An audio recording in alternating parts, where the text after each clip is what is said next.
ఏ లోటు ఉండదు. పచ్చిక భయంలో ఆయన నన్ను కొనుక్కోబెడతాడు. నీళ్లున్న విశ్రాంతి స్థలాలకు నన్ను నడిపిస్తాడు.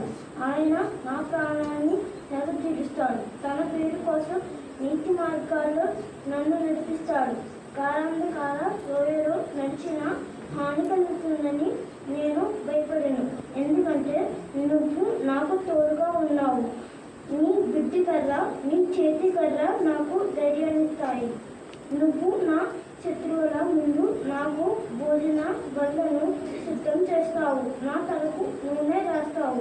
నా గిన్నె పొంగు పొందుతుంది. నీ మంచితనం, విశ్వసనీయ ప్రేమ జీవితాంతం నాకు తోడుంటాయని నా జీవితమంతా నేను యెహోవా మందిరంలో నివసిస్తాను. భూమి, దానిలో ఉన్న ప్రతిదీ, లోకం, దాని నివాసులు యెహోవా సొంతం.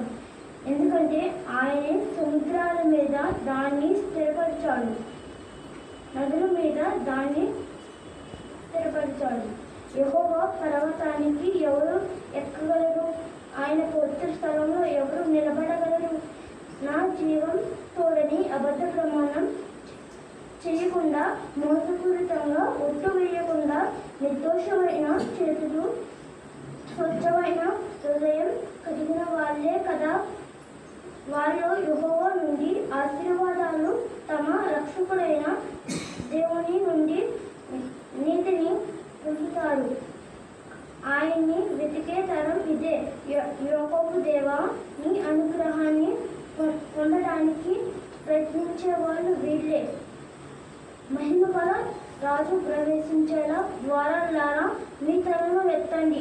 ప్రాచీన గుమ్మాలారా తెరుచుకోండి. మహిమగల ఈ రాజుకి ఎవరు? బలవంతుడు, యోధుడు అయిన యెహోవా, యుద్ధశూరుడైన యెహోవా.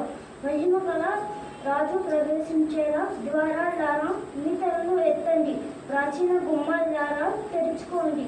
మహిమగల ఈ రాజు ఎవరు? అది సైనికులకు అధిపతి అయిన యెహోవా.